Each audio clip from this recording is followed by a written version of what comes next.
పాలమూరు ప్రాజెక్టుకు జాతీయ హోదా ఇవ్వండి. ప్రధాని మోడీకి CM Revanth, deputy CM Bhatti విజ్ఞప్తి. ఢిల్లీలో ప్రధానితో 40 నిమిషాల పాటు భేటీ. విభజన హామీలు, పెండింగ్ నిధులపై చర్చ. శాఖల వారీగా రిప్రజెంటేషన్లు ఇచ్చాం. రేవంత్ రెడ్డి నిధులు ఇవ్వాలని కోరామని చెప్పి భట్టి విక్రమార్క. ఇక మంగళవారం ఢిల్లీలో ప్రధాని మోడీని కలిసిన CM Revanth Reddy, deputy CM Bhatti Vikramarka అంటూ ఒక వార్తను చూస్తాను. పాలమూరు రంగారెడ్డి ప్రాజెక్టుకు జాతీయ హోదా ఇవ్వాలని ప్రధాని నరేంద్ర మోడీకి CM Revanth Reddy, deputy CM Bhatti Vikramarka విజ్ఞప్తి చేశారు. ఏపీ విభజన చట్టం ప్రకారం 2 రాష్ట్రాల్లో ఒక్కో ప్రాజెక్టుకు జాతీయ హోదా కల్పిస్తామని హామీ ఇచ్చారు. ఇందుకు అనుగుణంగా ఇప్పటికే ఏపీలోని పోలవరం ప్రాజెక్టుకు జాతీయ హోదా కల్పించారు. అదే మాదిరి తెలంగాణలోనూ పాలమూరు రంగారెడ్డి ప్రాజెక్టుకు జాతీయ హోదా ఇవ్వాలి అని కోరారు. ఢిల్లీలో మంగళవారం సాయంత్రం 4:30 ప్రధాని మోడీతో రేవంత్ భట్టి భేటీ అయ్యారు. ప్రధాని నివాసంలో జరిగిన ఈ సమావేశం దాదాపు 40 నిమిషాల పాటు కొనసాగింది. ఈ సందర్భంగా రాష్ట్రానికి సంబంధించిన వివిధ అంశాలపై ప్రధానికి రిప్రజెంటేషన్లు ఇచ్చారు.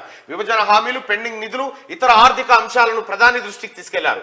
కేంద్రం నుంచి రాష్ట్రానికి రావాల్సిన దాదాపు 6,283 కోట్ల నిధులను వెంటనే విడుదల చేయాలని విజ్ఞప్తి చేశారు. పెండింగ్ లో ఉన్న అన్ని అంశాలపై ప్రధాని మోడీతో చర్చించామని సీఎం రేవంత్ రెడ్డి తెలిపారు. కేంద్రం నుంచి రావాల్సిన నిధులు, అనుమతులపై శాఖల వారీగా రిప్రజెంటేషన్లు ఇచ్చామని చెప్పి ఆయన నిన్న మీడియా సమావేశంలో రేవంత్ రెడ్డి చెప్పడం జరిగింది. ఇక బావబామ్మర్దులు చెమటగక్కి సంపాదించలే. బీఆర్ఎస్ స్వేదపత్రంపై డిప్యూటీ సీఎం భట్టి ఫైర్. రూపాయలు 7 లక్షల కోట్ల అప్పులు చేసి ఆస్తులు సృష్టించామని చెప్పడం సిగ్గుచేటు. ప్రజా సంపదను దోచుకున్న గత పాలకుల అవినీతిపై విచారణ శురువైంది. లెక్కలు కట్టి మొత్తం సొమ్మును ఖచ్చితంగా కక్కిస్తామని కామెంట్ అంటూ తెలంగాణ ప్రజలారా, కేసీఆర్ కుటుంబానికి సంబంధించి విధ్వంసం ఎట్లా చేసిర్రో, వాళ్ళు సంపదను ఎట్లా కొల్లగొట్టిర్రో విచారణ ప్రారంభమైంది. ఈ విచారణలో ఖచ్చితంగా దోషులుగా తేలబోతుంది కేసీఆర్ కుటుంబం. ఈ దొంగల ముఠ ఇప్పుడు ఆత్మరక్షణ చర్యలు చేపడతా ఉంది.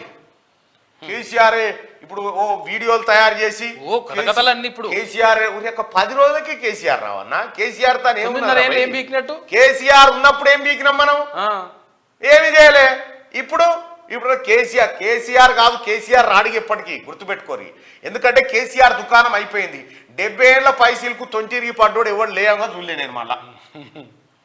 కాబట్టి సరే, ఏదేమైనప్పటికీ కూడా ఒక మాట అయితే చెప్తా ఉన్నాం. తెలంగాణ ప్రజలారా, నేను మొన్న చెప్పిన కదా 28,000 కోట్ల భూములు కొల్లగొట్టిరు కదా, దాని మీద టిఆర్ఎస్ పార్టీ చర్చకు సిద్ధమా, కేటీ రామారావు సిద్ధమా? నిన్న బయట పెట్టిన కదా 250 కోట్ల విలువైంది ఆ భూమి. ఇగో ఇవాళ మళ్ళీ ఒక్కటి చూడ్రి. ఇక్కడ రంగారెడ్డి జిల్లా ఇబ్రాహీంపట్నం కాడ ఇగో అసైన్డ్ భూములను పట్టా చేసిర్రు. అసైన్డ్ భూములను పట్టా చేసి ఇగో వీళ్ళకి ఇచ్చేసిర్రు. దేని ముంగట? రాచకొండ కమిషనరేట్ ముంగడి జాగానే. ఇందులో తీగల కృష్ణారెడ్డి, మన్ను, మషాన్ తంతున్నారు ఇలా. దీంట్లో మళ్ళీ అమయ్ కుమారే కలెక్టర్. ఎంఆర్ఓ వెళ్ళిపోయిన తర్వాత సండే రోజు ఆర్డర్ ఇష్యూ చేసిపోయిండు. ఓ లెటర్ రాసి ఇచ్చిపోయిండు. ఇవన్నీ అవే ఈ ముఠా కొట్టేసినటువంటి భూములే ఇవన్నీ. వీటిపైన సమగ్రమైనటువంటి ఎంక్వైరీ జరగాలి. ఒక్క గుంట భూమిని పోకుండా అడ్డుకోవాల్సినటువంటి బాధ్యత ఉంది. దీన్ని ప్లాట్లు చేసిరు, రకరకాలుగా కొల్లగొట్టిరు. మొత్తం తెలంగాణ ప్రజలారా ప్రైమ్ ల్యాండ్ అంతా కొల్లగొట్టింది ఈ దొంగల ముఠాయిగో.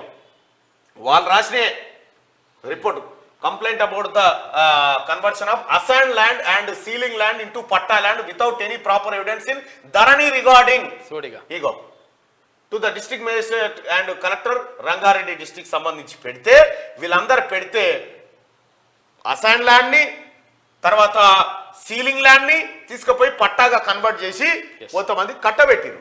ఇవన్నీ బయటికి రావద్దా? ఇప్పుడే సంఖ్యలు గుద్దుకుంటే ఎట్లా? ఇంకా చాలా ఉన్నది మీరు గుద్దుకోవాల్సింది. మీరు ఇట్లా నుంచి ఇట్లా వస్తారు గంతే, ఏముండదు. మీరు అరిసినా, పెడబొబ్బలు పెట్టినా విచారణ లాగుతాయి అనుకుంటారు. విచారణ లాగవు. మీరు ఎంత చేసినా ఇది జరుగుతూనే ఉంటది. ఇది దాదాపుగా ఈ భూమి కొన్ని కోట్ల రూపాయల విలువైనటువంటి భూమి. ఇది కూడా ఇంకా చాలా భూముల లెక్క బయటికి రాబోతా ఉంది. గుండె నిబ్బరం చేసుకొని చూడరి. బాబాముడు మేము సంపద సృష్టించిన స్వేదపత్రం. వీళ్ళ చెమట సుక్క. తెలంగాణ ఉద్యమంలో ఒక్క రక్తం సుక్క మీ ఇంటి వాళ్ళకి రాలిపడలే. వచ్చిన తెలంగాణలో ఏలుబడిలో ఒక్క చెమట సుక్క మీద రాలిపడలే. ఎనడేసి కారు దిగినావయ్యా నువ్వు? ఎనడేసి కారు దిగినావు?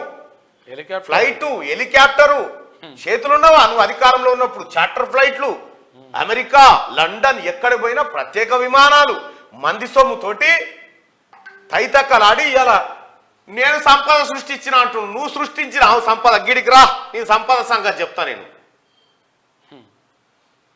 ఇంకా ఇంకా గుండెలు అదిరిపోయే ఇలా కుంభకోణాలు, కేటీ రామారావు ఆయన బినామీలు, ఈ దొంగల ముఠా కుంభకోణాలు, గుండెలు అదిరిపోయే కుంభకోణాలు మీరు చూడరు ఇంకా.